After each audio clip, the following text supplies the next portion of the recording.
আরে এই তো আমি অরেঞ্জ আইসক্রিমটা এই সাপের বিষ মিশিয়ে দেবো, তারপর এই কমলা লেবুর আইসক্রিমে আমি এই সাপের বিষ মিশিয়ে দেবো, আরে তারপর কোকা কোলা আইসক্রিম এখানে আমি এই বিষধর সাপটির বিষ মিশিয়ে দেবো। তারপর আমি যাচ্ছি এখানে আইসক্রিম বিক্রি করার জন্য। আরে মনে হচ্ছে ভালোভাবে মিশে গেছে, এখন আমি যাই আইসক্রিম গুলো বিক্রি করে আসি। আরে ভাই আইসক্রিম নিবেন? আইসক্রিম অনেক সুন্দর সুন্দর আইসক্রিম আছে, কে আইসক্রিম নিবেন? আরে ভাই আইসক্রিম এটা কত করে? আরে ভাই তোকে আইসক্রিমের দাম করা লাগবে না, দেখ আমি সবগুলো আইসক্রিম বিক্রি করবো, তুই শুধু আমার পাশে থাক। ঠিক আছে চল দেখি আমরা ওখানে দোকান দেই। আরে ভাই আইসক্রিম কত করে বিক্রি করতেছেন? আরে এটা 50 টাকা, এটা নাও, এটা অনেক ভালো লাগবে। ঠিক আছে আমাকে একটা আইসক্রিম দিয়ে দাও, আমি বাসাতে নিয়ে গিয়ে খাবো।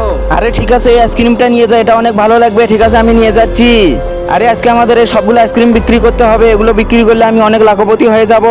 আরে ঠিক আছে কোনো চিন্তা করো না, এখনই বিক্রি হয়ে যাবে সবগুলো। আরে আমাকে একটা আইসক্রিম দিয়ে দাও, আরে এই সাপটিকে একটা আইসক্রিম দিয়ে দাও। ঠিক আছে এই নাও সাপ। আরে আমাকেও একটা আইসক্রিম দিয়ে দাও, আরে এই সাপটিকেও আইসক্রিম দিয়ে দাও, এদেরকে আজকে মেরে ফেলবো।